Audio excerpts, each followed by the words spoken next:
Sharp canine teeth sank deep into my coat. Help, Arthur, save me. मैंने अपने पेट को कसकर पकड़ लिया। रॉटवीलर मेरे पैर को बेरहमी से नोच रहा था। आथा अभी अभी कार पार्क करने गया था। उन्होंने कहा कि वे मुझे चेकअप के लिए ले जाने के लिए 3 मिनट में वापस आ जाएंगे। लेकिन 20 मिनट समय बीत चुका था और वह अभी तक नहीं आया था। नहीं, मेरा बच्चा। अचानक मेरे पेट में तेज दर्द हुआ और मेरी टांग से खून बहने लगा। अभी जैसे ही मैं बेहोश होने लगा, एक तेज टॉर्च की रोशनी ने अंधेरे को चीर दिया। गली, क्लोई, मेरे पति मेरी ओर दौड़ रहे थे। फिर एक अंतहीन अंधेरे ने मुझे पूरी तरह से निगल लिया।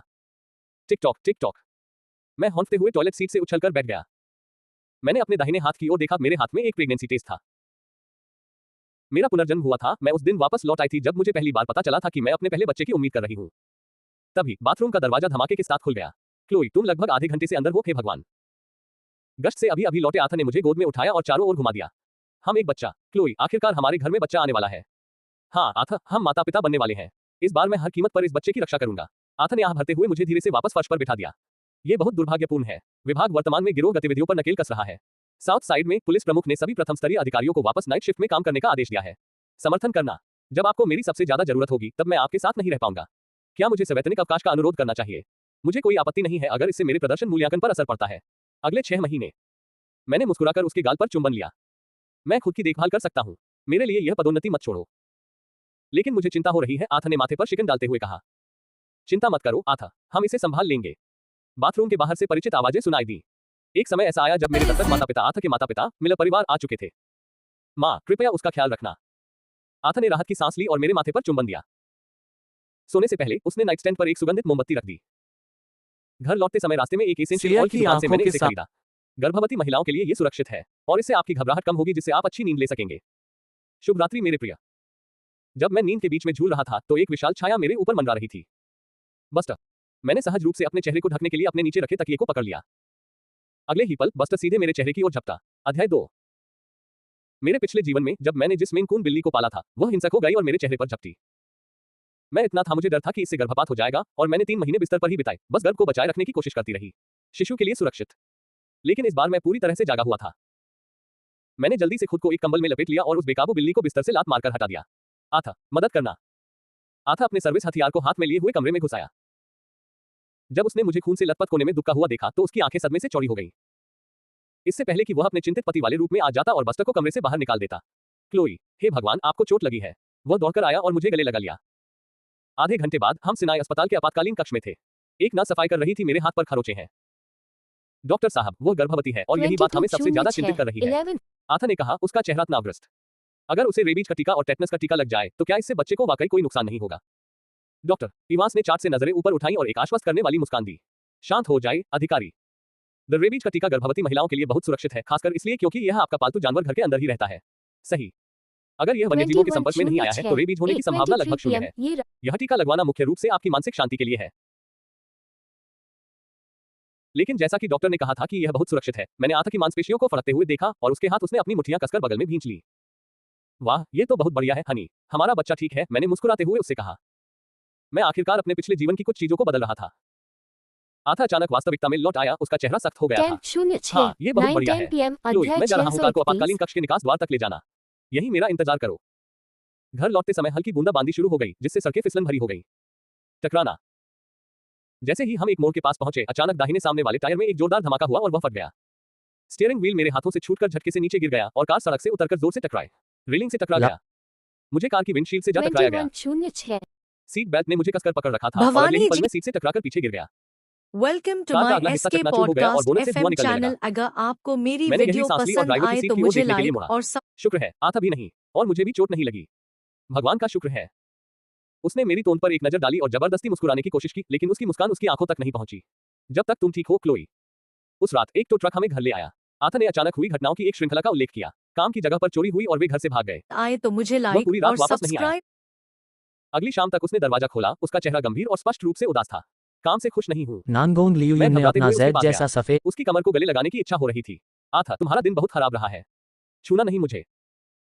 उसने अपना हाथ तेजी से बाहर की ओर घुमाया और मैं सदमे से दरवाजे के फ्रेम से टकराकर पीछे गिर गया। आथा जैसे अचानक होश में आ गया, उसकी आवाज थकी हुई थी। मुझे माफ करना क्लोई, मामला यह है बहुत कठिन।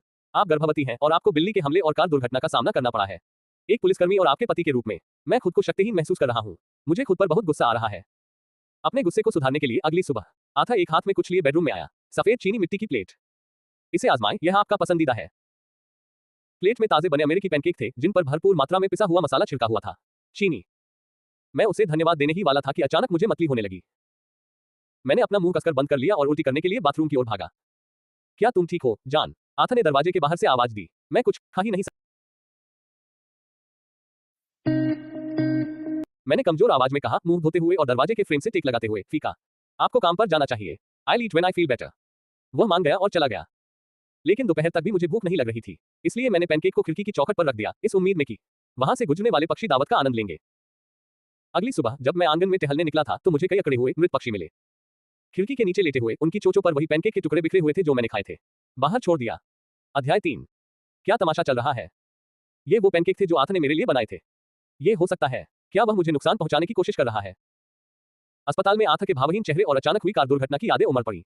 मेरा मन, क्या मेरा पति सचमुच मेरे खिलाफ साजिश रच रहा है? क्यों? तभी आथा मेरे पीछे आ गया। अरे तुम थोड़े पीले दिख रहे हो, क्या कल रात अच्छी नींद नहीं आई? वह चलकर आया और उसने मुझे चूमा माथे पर। आज सुबह मेरी छुट्टी है। कैसा रहेगा अगर मैं आपको बाद में होल फूड्स ले जाऊं? अपने पसंदीदा फल चुन लें।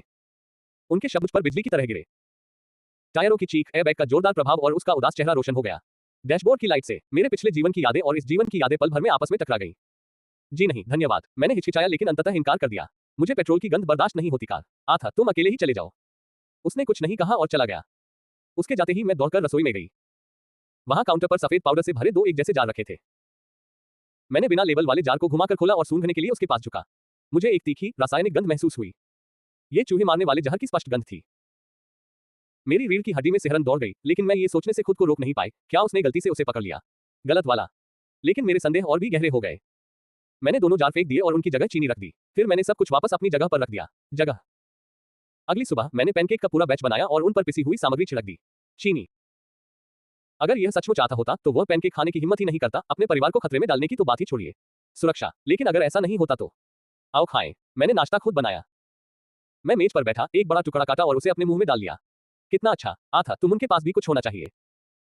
आथा ने मेरे गले को घूर कर देखा और काफी देर बाद उसने अनिच्छा से उसका एक छोटा सा टुकड़ा काट दिया। मैंने आथा के माता पिता की ओर एक नजर डाली। पापा मम्मी, क्या आपको कुछ नहीं चाहिए? आथा के माता पिता ने प्लेट को एक तरफ धकेल दिया। ओह नहीं धन्यवाद प्रिय, आप जानते हैं कि हम बस पीते हैं सुबह की ब्लैक कॉफी। मैंने 3 पैनकेक चट कर लिए जबकि आथा, रिचर्ड और माथा मूर्ति की तरह बैठे रहे। वह स्थिर खड़ा होकर मुझे घूर रहा था। उस क्षण ठंडक और भय की एक लहर मेरी रीढ़ की हड्डी में दौड़ गई। माफ कीजिए, मैं अचानक बाथरूम की ओर भागा। मैंने अभी अभी जो कुछ भी खाया था वह सब शौचालय में उल्टी कर दिया। मुझे भोजन कक्ष से धीमी फुसफुसाहट सुनाई दी। मैंने पीछे मुड़कर देखा और मेज पर 3 लोग बैठे थे। वह तुरंत मेरी ओर मुड़ी और मुस्कुराने लगी।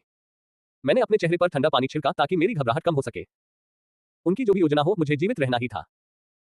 बाथरूम में घुटन महसूस हो रही थी, इसलिए मैं ताजी हवा लेने के लिए पिछवाड़े की ओर चला गया। But as soon as I stepped outside, I heard violent gagging। झाड़ियों के पास मेरे पति आथा घास पर घुटनों के बल बैठे थे, उनकी उंगलियां उनके गले में थी। उल्टी करने की बहुत तीव्र इच्छा हो रही है। उसका चेहरा बैंगनी पड़ गया था, आंसू और नाक का पानी पूरे चेहरे पर फैला हुआ था। उसे लगा कि उसने चूहे मारने की दवा मिले हुए पैनकेक खा लिए हैं। मेरी पीठ ठंडे पसीने से भीग गई थी। मेरे सबसे बुरे डर सच हो गए और मेरा दिल बैठ गया। बर्फीली खाए। मैं अकड़कर वापस अंदर भागने और पुलिस को फोन करने के लिए मुड़ा। लेकिन जैसे ही मैंने अपना सिर उठाया, मेरी सांस मेरे गले में अटक गया। आथा के माता पिता अचानक कहीं से प्रकट होकर मेरे पीछे खड़े थे। आथा की मां ने वह पारदर्शी जार पकड़ रखा था जिसे मैंने बदल दिया था, जो शुद्ध सफेद रंग से भरा हुआ था। पाउडर। उन्होंने मेरी तरफ देखकर मुस्कुराया। क्लोई, क्या तुम्हें खाना अच्छा लगा? हमने सुना कि आपको उल्टी हुई थी। बेकार चीज। चिंता मत करो, आथा के पिता ने कहा, हमने तुम्हारे लिए नए पैनकेक तैयार किए हैं। अध्याय 4। मुझे पल भर में ही बहुत ठंड लग गई। किसी को शक न हो इसलिए मैंने कृतज्ञता भरी मुस्कान जबरदस्ती दिखाई। धन्यवाद, शायद मैंने अभी अभी एक मजबूत चीज पी ली थी। सुबह की मतली की लहर। मैं वापस डाइनिंग टेबल पर गया, पैनकेक का एक बड़ा टुकड़ा काटा और उसे उसमें डुबोया। उस जहर की मोटी परत को मुंह में डालने से पहले हटाना। मैंने खड़े होकर अंगड़ाई लेते हुए कहा, स्वादिष्ट। यहाँ थोड़ी घुटन है। मुझे लगता है मैं इसके लिए जाऊंगा। गाड़ी चलाकर थोड़ी देर के लिए सारा से मिलने जाओ। मैं जल्दी से बेडरूम में वापस गई, दरवाजा बंद किया और तुरंत कांपते हुए अपने सबसे अच्छे नंबर पर डायल किया। दोस्त सारा। हे सारा, मुझे कुछ दिनों के लिए तुम्हारे घर पर रुकना है, मैंने फुसफुसाते हुए कहा। आथा और उसके अभिभावक, मुझे लगता है वे मुझे मारने की कोशिश कर रहे हैं। कुछ देर बाद मुझे दूसरी तरफ से सारा की झुंझलाहट भरी आह सुनाई दी। क्लोई, क्या तुम्हें यकीन है कि ये सिर्फ गर्भावस्था के हार्मोन की वजह से तुम्हारे दिमाग में चल रही गड़बड़ी नहीं है? आपका यह अत्यधिक संदेह कुछ ज्यादा ही लगता है। आथा एक आदर्श पुलिस वाला है, वो तुम्हें कभी नुकसान नहीं पहुंचाएगा। वो तुमसे प्यार करता है किसी चीज से अधिक। प्लीज सारा, मैं पागल नहीं हूँ। ठीक है, बस ओकवुड स्ट्रीट पर मेरे अपार्टमेंट में आ जाए। अतिरिक्त चाबी अभी भी वहीं है, हमेशा ऐसा ही होता है। सारा मान गई। मैंने फोन काट दिया, गहरी सांस ली और वापस लिविंग रूम में चली गई। तभी मैंने देखा माथा ने फोन रख दिया। अभी सिर्फ 5 मिनट ही बीते थे कि मुझे जानी पहचानी आवाज सुनाई दी। बाहर इंजन की आवाज आ रही है। आथा वापस आ गया था। माथा ने फोन किया और बताया कि तुम बाहर जा रही हो, प्यारी। आथा चलकर वहां पहुंचा और अपनी एसयूवी की चाबियां मेरी हथेली में थमा दी। मुझे आपके अकेले गाड़ी चलाने में सहज महसूस नहीं हो रहा है। मैं संयोगवश यहां से गुजर रहा था, इसलिए मेरी बात मान लीजिए। कार, यह अधिक स्थिर है, इसलिए बस सावधान रहें। मेरी धड़कन तेज हो गई। आथा ड्यूटी पर था, ऐसा हो ही नहीं सकता कि वह सिर्फ मुझे कार देने के लिए इतनी दूर वापस आता। चाबियां। मेरी अंतरात्मा ने चीख चीख कर कहा कि उस कार में कुछ गड़बड़ है। मैंने चाबियां ली और कहा धन्यवाद। लेकिन आथा के जाने के बाद मैं आथा की मां की शेवरले कार में बैठ गया। आखिरकार उस तनाव भरे घर से मुक्त होकर मुझे थोड़ी राहत मिली, हालांकि मुझे प्यास लग रही थी। मैंने सड़क के किनारे गाड़ी खड़ी की, सुविधा स्टोर तक पैदल गया और कुछ खरीदने की योजना बनाई। अपनी घबराहट को शांत करने के लिए पानी की बोतल। जैसे ही मैं बाहर निकला, मुझे कुछ 100 फीट दूर से एक तेज सायरन की आवाज सुनाई दी। एक भीड़ was gathered peering over the police tape। शहर जाने या सारा के घर जाने के लिए मुझे हर दिन यही मुख्य सड़क लेनी पड़ती थी। किसी अज्ञात कारण से मैं पुलिस लाइन की ओर चल पड़ा। मैंने जो देखा उससे मेरा मन बदल गया, दिल की धड़कन रुक गई। सड़क के बीचों बीच एक विशाल गड्ढा था जो 5 मीटर से अधिक चौड़ा और 3 मीटर लंबा था। मीटर गहरा। नीचे से नुकीली सरिया निकली हुई थी और एक चांदी की रंग की सेडान कार उसमें जा गिरी थी। इसके अंदर कौन कौन है यह अज्ञात है। यह तो सरासर हत्या है। पास ही खड़े एक बूढ़े गोरे आदमी ने गुस्से में अपने दोस्त से शिकायत की। सड़क में आज सुबह से दरारें पड़नी और धंसना शुरू हो गया था, लेकिन जब तक वह कार उसमें नहीं गिरी तब तक इसका पता नहीं चला कि वे कोई चेतावनी चिन्ह या शंकु लगाएं। सही, एक और व्यक्ति ने अपनी बात रखी। ये छठे थाने का इलाका है। क्या वे पुलिस वाले बस क्या? छठा थाना, यह आथा के अधिकार क्षेत्र में आता था। पुलिस प्रोटोकॉल के अनुसार कोई भी बड़ा सुरक्षा खतरा सड़क धंसने जैसी स्थिति में उस स्थान को तुरंत चिन्हित करके बंद कर देना चाहिए। आथा सुबह से ही ड्यूटी पर था, उसे इस खतरनाक सिंखोल के बारे में पूरी जानकारी थी, लेकिन उन्होंने कुछ नहीं कहा। अगर मैं अपनी तीव्र प्यास के कारण सुविधा स्टॉप पर नहीं रुका होता तो ऐसा होगा, मैं और मेरा बच्चा उस 3 मीटर गहरे गड्ढे में लेटे हुए थे जो सरियों से छेदा हुआ था और हम अपनी जान बचाने के लिए लड़ रहे हैं। मेरे पिछले जीवन की सभी दुर्भाग्यपूर्ण दुर्घटनाएं और भयावह संयोग, उस क्षण ये सब मिलकर एक संपूर्ण चित्र बन गया। यह नहीं था दुर्घटना। मुझे पूरी तरह से एहसास हो गया था कि मेरा पति, वह आदमी जो हर रात मेरे साथ बिस्तर साझा करता था, उत्सुकता से मुझे नरक में भेजने की कोशिश कर रहे हैं। अध्याय 5। सारा के अपार्टमेंट में उसकी आवाज तनावपूर्ण थी। क्लोई, उस गड्ढे का जिक्र वाकई हमारे अस्पताल की आपातकालीन रिपोर्टों में हो चुका है। इसका यह 3 मीटर गहरा था और इसके चारों ओर कोई अवरोध या चेतावनी वाली बत्तियां नहीं थी। और यह इसमें है आथा का गश्ती क्षेत्र। ड्यूटी पर तैनात अधिकारी होने के नाते यह संभव ही था कि उन्हें इसके बारे में पता न हो। यह साबित करने के लिए कि यह सिर्फ मेरी गर्भावस्था से जुड़ी चिंता नहीं थी, सारा ने एक आखिरी परीक्षण करने का फैसला किया। अपनी स्थिति का फायदा उठाते हुए उसने गुप्त रूप से मेरे लिए एक एकांत आईसीयू कमरे में भर्ती होने की व्यवस्था की। सेंट ल्यूक अस्पताल। मैंने हल्के रंग का अस्पताल का गाउन पहन लिया जबकि सारा ने आथा का फोन किया। नंबर डालें और उसे स्पीकर पर डाल दें। क्या ये ऑफिसर आथा है? मैं सेंट ल्यूक अस्पताल से डॉक्टर सारा हूं। मुझे आपको ये सूचित करते हुए खेद है, आपकी पत्नी क्लोई का एक गंभीर कार दुर्घटना में निधन हो गया है।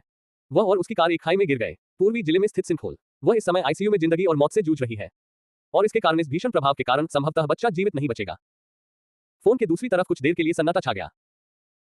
मेरे पति, जिन्होंने मुझसे अपने प्यार का इतना जोशीला इजहार किया था, ने बेहद भयावह तरीके से जवाब दिया, विनम्र स्वर में, हे भगवान, ये तो बहुत ही भयानक है।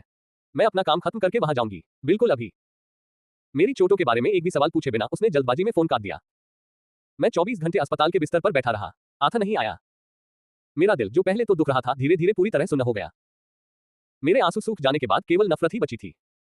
मुझे ये पता लगाना था कि वह ऐसा क्यों कर रहा था। मुझे ये समझ नहीं आ रहा था कि उसका पूरा परिवार मुझे जान से मारने के लिए इतनी हद तक क्यों जा रहा था। अंधेरा होने के बाद मैंने सारा की गहरे रंग की हुड वाली जैकेट और धूप का चश्मा उधार लिया और चुपके से उसके आसपास चली गई। मेरे घर के पीछे का आंगन। मैंने भोजन कक्ष में जो देखा उसे देखकर मेरे रोंगटे खड़े हो गए। आथा और उसके माता पिता थे वहां, उसके बगल में एक खूबसूरत महिला बैठी थी। वे जश्न मना रहे थे और हंस रहे थे, मानो वे असली परिवार हो और मैं सिर्फ एक भूत। अस्तित्व से मिटा दिया गया। खाना खाने के बाद महिला जाने के लिए खड़ी हो गई। मुझे आश्चर्य हुआ जब आथा के माता पिता उसे गले लगाने के लिए दौड़ पड़े। उसने उसे कसकर गले लगाया, यहां तक कि स्नेहपूर्वक उसके माथे पर चुंबन भी किया। सामने का दरवाजा खुला और आथा ने कोट पहनकर उस महिला को अंदर ले जाने लगा। बाहर मैं उनके पीछे पीछे चल रहा था। वे कुछ ही ब्लॉक दूर एक अपार्टमेंट की ओर चल पड़े। इमारत के नीचे अंधेरे में आथा ने महिला को अपनी बाहों में भर लिया और वे उसने पूरी तरह से बेफिक्र होकर जोश से चुंबन किया। तो क्या यही कड़वी सच्चाई थी? उसका एक और महिला से संबंध था और मेरे ससुराल वालों को न केवल उन्हें इसके बारे में पता था, लेकिन उन्होंने मुझे हटाने के लिए साजिश रची, जिससे इस प्रेमिका को मेरी जगह लेने की अनुमति मिल गई। इस तीसरे पक्ष की रक्षा के लिए वे मुझे और मेरे बच्चे की हत्या करने को भी तैयार थे। मुझे लगा था कि आथा उस अपार्टमेंट में रात बिताएगा, लेकिन कुछ ही मिनटों बाद वह बाहर निकला। इस बार उसके साथ एक कुत्ता भी था। मेरा शरीर बुरी तरह कांप रहा था। यह वही कुत्ता था जिसने मेरे पिछले जन्म में मेरा पेट फाड़ दिया था और मुझे खून बहने के लिए छोड़ दिया था।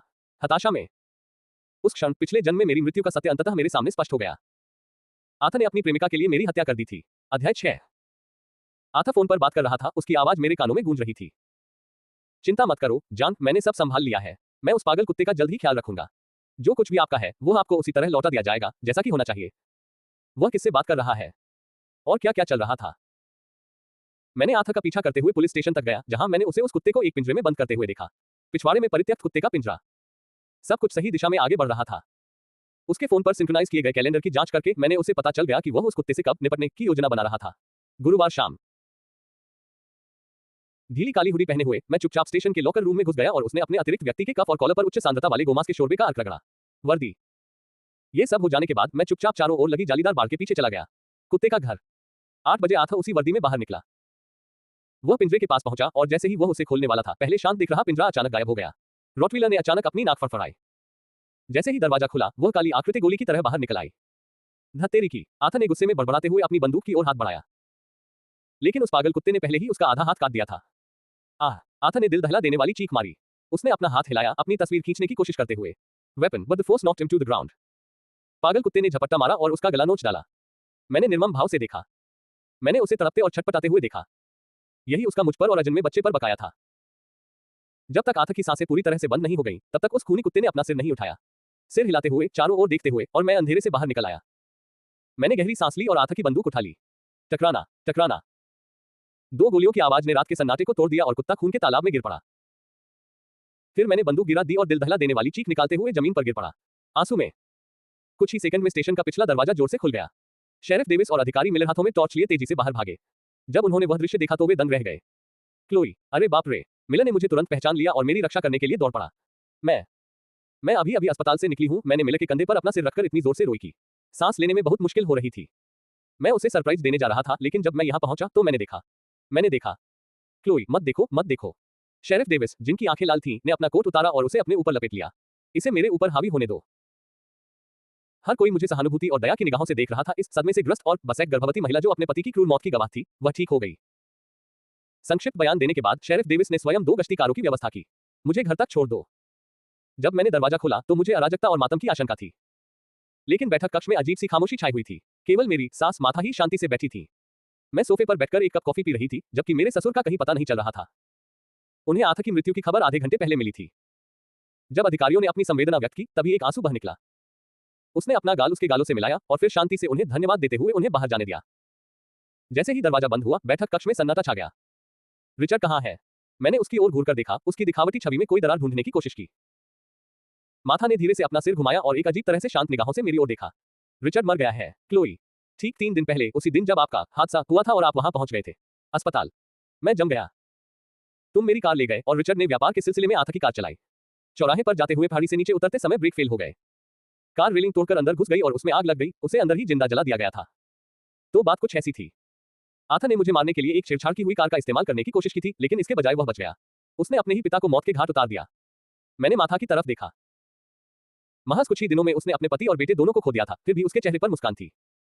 मेरी पीठ पर ठंडे पसीने के गुबार उभर आए। क्या ऐसा हो सकता है कि असली अपराधी आथा न हो? अध्याय 7। आज एक बेहद दुर्लभ दोहरी अंत्येष्टि थी। मेरे ससुर रिचर्ड और मेरे पति आथा। मैं अपनी सास के साथ कब्र के पास खड़ी थी और आथा की प्रेमिका भी वहां मौजूद थी। लेकिन मैं उस पर ध्यान केंद्रित नहीं कर पा रही थी। मेरी निगाहें माथा पर टिकी हुई थी। पति और बेटे दोनों को खोना किसी भी सामान्य महिला के लिए बेहद दुखद होगा, फिर भी माथा आश्चर्यजनक रूप से शांत रही। अंततः शोक संदेश समाप्त हो गए और लोग जाने लगे। माथा ने मुझे और आथा की प्रेमिका को पुकारते हुए कहा, चलो चलते हैं। आथा की प्रेमिका वहां खड़ी थी। वह बिल्कुल स्थिर खड़ी थी, मानो उसने कुछ सुना ही ना हो। माथा के चेहरे पर झुंझलाहट की एक झलक दिखाई दी। क्लोई, हम जा रहे हैं। मैं माथा के पीछे पीछे चलने लगा और हम वहां से चले गए। कार में बैठने से ठीक पहले वह अचानक रुक गई और अपने काले कश्मीरी कपड़ों के बीच से कोट मेरे पेट को छू गया। माँ, मुझे सहज रूप से पीछे हटने की इच्छा हुई। है ना बढ़िया क्लोई, आप इसे महसूस कर सकते हैं। माथा ने मुझे बीच में ही रोक दिया। उसके होठों पर एक अजीब सी खुशी भरी मुस्कान फैल गई। ईश्वर की दया के लिए धन्यवाद। आखिरकार अब कोई और घिनौना छोटा सा इस परिवार में एक राक्षस का जन्म हुआ है। राक्षस? एक और राक्षस से उसका क्या मतलब था? इससे पहले कि मैं उससे कुछ पूछ पाती, एक तेज रिंगटोन ने कब्रिस्तान की शांति भंग कर दी। माथा ने फोन का जवाब देते हुए फ्राउनिंग किया। ऐसा लग रहा था कि वह कब्रिस्तान का प्रबंधक था। उसका आवाज घबराई हुई और भयभीत थी। पीछे की पहाड़ी पर नीचे गिर गया। कब्र का पत्थर था क्षतिग्रस्त। माथा का चेहरा उदास हो गया। जब उसने फोन रखा तो उसकी निगाहें आथा की समाधि की ओर थीं। विष से भरा हुआ। क्या हुआ? मैंने अपने बढ़ते हुए डर को काबू में किया और सावधानी से पूछा। वह घिनौना पागल, माथा ने दांत भींचकर हर शब्द थूकते हुए कहा। उसने लिखा, आथा, भीड़ के तितर बितर होने के दौरान उसकी कब्र पर नर्क में जाओ, लिख दिया गया। वह घिनौना काम करने के बाद वह भागने की कोशिश की और फिसलकर पहाड़ी से 20 फीट नीचे गिर गया। कब्रिस्तान के आपातकालीन चिकित्सा कर्मियों ने बताया कि उसकी गर्दन टूट गई थी। अगर वह बच भी जाती है तो भी वह एक होगी, उसे जीवन भर सब्जी ही खानी पड़ेगी। मैं सदमे से देखता रह गया। क्या उसने आथा की समाधि को नुकसान पहुंचाया? क्या वह आथा की प्रेमिका नहीं मानी जाती थी? क्या उसे इस बात ने पूरी तरह से स्वीकार नहीं किया था? परिवार, वह आज आथा को क्यों श्राप देगी? क्या चल रहा है? मेरी आवाज कांप रही थी। माथा ने मेरी ओर मुड़ते हुए सपाट स्वर में कहा, वह मेरी बेटी है। आथा की सगी बहन मिया, जो 16 साल की उम्र में लापता हो गया था। बूम! मेरा दिमाग चकरा गया। बेटी, मिया। रिचर्ड और माथा ने जिस मूल पुत्री को गोद लिया था, उसकी गुमशुदगी से तबाह होने के बाद अनाथालय में हंगामा मच गया। अगर वह गोरी महिला मिया थी, तो वह आथा की सगी बहन थी। उस रात क्या आथा उस पुराने कमरे में अपनी बहन को बड़े प्यार से चूम रहा था और गले लगा रहा था? अपार्टमेंट। मैं और आगे सोच भी नहीं सकता था। मतली और भय की एक लहर मेरी रीढ़ की हड्डी में दौड़ गई, रेंगती हुई सी लगने लगी मेरे पूरे शरीर में। उसी क्षण माथा ने मेरे सामने ही आपातकालीन सेवाओं को दोबारा डायल किया। मैं मिया की मां हूं। मैं इलाज के लिए किसी भी सहमति पत्र पर हस्ताक्षर करने से इनकार करता हूं, बस उसे रहने दो। उसने दृढ़ता से फोन काट दिया, अपना फोन वापस अपने काले हैंडबैग में रख दिया और मुड़ गई। मुझे अंतिम संस्कार हो गया है। क्लोई, गाड़ी में बैठो, हमें बहुत कुछ सुलझाना है। अध्याय 8। जब हम घर पहुंचे तो माथा ने अपने दर्द से निपटने में जल्दबाजी नहीं की। इसके बजाय वह चलकर वहां पहुंच गई। मैंने सोफे पर लेटकर अपनी पीठ के निचले हिस्से के पीछे 2 कुशन सावधानीपूर्वक लगा लिए। उसने मेरी ओर देखा। उसके पेट में पहली बार आमतौर पर सुस्त रहने वाले उसके भीतर सच्ची गर्माहट की एक झलक दिखाई दी। आंखें। क्लोई, तुम्हें लगता होगा कि पिछले कुछ दिनों में जो कुछ भी हुआ है वह सब पागलपन है ना? माथा मेरे सामने बैठी थी। उसने अपने हाथों को कसकर आपस में जोड़ रखा था। अब आपको बताने का समय आ गया है, वे रहस्य जिन्हें अंत्येष्टि के समय नहीं बताया जा सकता था। आखिरकार इस दुनिया में सिर्फ हम ही बचे हैं। परिवार। मैंने अपने गर्म चाय के कप को पकड़े हुए घबराहट से उसे देखा। माथा ने गहरी सांस ली। रिचर्ड, वह सिर्फ मेरे पति ही नहीं थे, बल्कि वे मेरे सगे भाई भी थे। मेरा हाथ झटके से हिल गया और चाय की कुछ बूंदें मेरी कलाई पर गिर गईं। यहीं से नरक की शुरुआत होती है। माथा के गालों पर चुपचाप आंसू बहने लगे। बचपन में उसने मुझे बहला फुसलाकर अपने वश में कर लिया था। जब मैं 16 साल का हुआ तब मुझे आखिरकार एहसास हुआ वह रिश्ता कितना घिनौना था और मैंने उससे भागने की कोशिश की, लेकिन मैं असफल रहा। रिचर्ड लाया मेरी पीठ पर, मेरे पैर तोड़ दिए और मुझे घसीटते हुए यहाँ ले आए। उन्होंने हमारी पहचान गढ़ी और मुझे सुरक्षित रखा। आर्थर और मिया को जन्म देने तक मुझे इस घर में पालतू जानवर की तरह कैद रखा गया था। कॉफी का कप उठाते हुए वह कांप उठी और बोली, मुझे लगा कि बच्चे। मैं निर्दोष था, लेकिन मैं गलत था। छोटी उम्र से ही आथा ने अत्यधिक अस्वस्थ व्यवहार प्रदर्शित किया। मिया को लेकर अधिकार भावना। मैंने उन्हें अलग रखने की कोशिश की, लेकिन आथा उन्हें पाने के लिए बेताब था। उसने अपनी बहन को हमेशा के लिए खो दिया। 14 साल की उम्र में उसे धोखे से एक अजनबी को सौंप दिया। उसने सोचा कि अगर वे अलग हो गए तो वे सालों बाद अचानक फिर से मिल सकते हैं और प्यार में पड़ सकते हैं। और अगर रिचर्ड और मुझे पता भी चल जाता तो हम इसके बारे में कुछ नहीं कर सकते थे। लेकिन मिया सचमुच खो गई थी। एक बेघर आदमी ने उसका अपहरण कर लिया था और उसने कई वर्षों तक अमानवीय यातनाएं झेली। दुर्व्यवहार करना। अपनी बेटी को खोने के गम की भरपाई करने के लिए तुम इस घर में आए। बाद में जब मैंने आथा को देखा रात में चुपके से तुम्हारे कमरे में घुसकर, मैंने भोलेपन से सोचा कि वह तुमसे प्यार करने लगा है, कि वह अंततः उस विकृत रिश्ते को त्याग दिया। इसलिए मैंने तुम्हारी शादी के लिए जोर दिया। लेकिन मुझे यह नहीं पता था कि मिया बाद में भाग निकली थी। जब वह दरवाजे पर खड़ी थी, घावों से ढकी हुई, उसे पता चला कि आथा ने तुमसे शादी कर ली है, और रिचर्ड और आथा ने भी। उन्होंने सार्वजनिक रूप से अपनी पहचान स्वीकार करने से इनकार कर दिया, ये दावा करते हुए कि वे आपको नाराज नहीं करना चाहते। मैं निराशा में डूबकर मिया फिर से अंधकार के गहरे गड्ढे में गिर गई और आथा के साथ दोबारा जुड़ गई। मेरा शरीर अनियंत्रित रूप से कांप रहा था। मैं महज एक प्रतिनिधि नहीं था, मैं उस विकृत बाप बेटे की जोड़ी द्वारा आवरण के रूप में इस्तेमाल किया जाने वाला एक उपकरण था। मुझे आखिरकार समझ आ गया कि इस जीवन में और पिछले जीवन में भी आथा ने मुझे और मेरे परिवार को मारने की कोशिश क्यों की थी। चूहे मारने की दवा से लथपथ बच्चा, थाने का वह पागल कुत्ता और यहाँ तक कि उसके घर में बना गड्ढा भी। अधिकार क्षेत्र वह अपनी पीड़ित बहन के लिए जगह बनाने की कोशिश कर रहा था, उनके रिश्ते को वैधता उसने प्रदान करने के रुवालन लिए। परिवार के गले लगने के लिए घिनौना, हाथ अनैतिक बढ़ाया और अपना छोटा सा चेहरा उनके चेहरे से रगड़ते हुए प्यार से कहा, मैंने नानी अपनी चाय जाओ का जाओ, प्याला आपसे नीचे बहुत रखा और प्यार माथा करती का है। ठंडा हाथ थाम लिया और ना उसे सब दादी, कुछ बताया। नानी भी कैसे तुमसे आथा बहुत उसने प्यार कुत्ते का करती है। इस्तेमाल करके मुझे अच्छी मारने बच्ची की बनो, योजना अब बनाई सो थी। जाओ। रिचर्ड ने रुवालन मेरे के नाश्ते परिवार में ने घर प्यार बनाने से में उसके उसकी माथे कैसे पर मदद चुंबन की कर दिया। और कैसे मैंने कार की चाबियां बदल दी ताकि रिचर्ड को इसके परिणाम भुगतने पड़े और मैंने कैसे उसे बदनाम किया। आथा की वर्दी पर मांस का शोरबा गिराकर कुत्ते को हमला करने के लिए उकसाया गया। मेरे बोलने के बाद माथा ने मुझे दोष देने के बजाय राहत की एक लंबी सांस ली। शाबाश क्लोई, आपने मेरे इस बुरे सपने का अंत कर दिया। उसने भी मेरा हाथ कसकर पकड़ लिया। मैंने अस्पताल को मिया का कोई भी इलाज रोकने के लिए सूचित कर दिया है। अधिकांश गंदा ट्रस्ट फंड रिचर्ड के बचे हुए हिस्से को एक महिला आश्रय गृह को दान कर दिया जाएगा। जहां तक आथा और रिचर्ड की कब्रों का सवाल है, मैं इन भूखंडों का नवीनीकरण नहीं किया जाएगा, इनकी राख को कचरे की तरह बहा दिया जाए। 3 महीने बाद माथा ने उस बुराई से भरे घर को कम कीमत पर जल्दी से बेच दिया। अपनी सारी बचत के साथ हमने आधे अमेरिका को पार किया और एक धूप वाले समुद्र तटीय शहर में जाकर बस गए, कैलिफोर्निया। हमारे समुद्र तट पर स्थित विला में मैंने सफलतापूर्वक एक स्वस्थ सुनहरे बालों वाली बच्ची को जन्म दिया और हम उसका नाम होप रखा गया। दोपहर की धूप फर्श से छत तक फैली बड़ी खिड़कियों से होकर गर्म वातावरण पर पड़ रही थी। कालीन, माथा चश्मा पहने हुए एक झूला कुर्सी पर बैठी धीरे धीरे गुनगुना रही थी, आशा के लिए लोरी। उन्हें देखकर मुझे अपने हृदय में अभूतपूर्व शांति का अनुभव हुआ। मेरी बेटी को शायद कभी पता न चले कि उसके दुष्ट जैविक पिता और दादा कौन थे, लेकिन उसकी एक समझदार माँ थी जो उसकी रक्षा कर सकती थी और एक दादी थी जो वास्तव में उसको प्यार करता था। प्यार और धूप से भरे इस नए घर में हम उस विकृत अंधकार में अतीत को दफना देंगे और एक सच्ची नई शुरुआत को अपनाएं।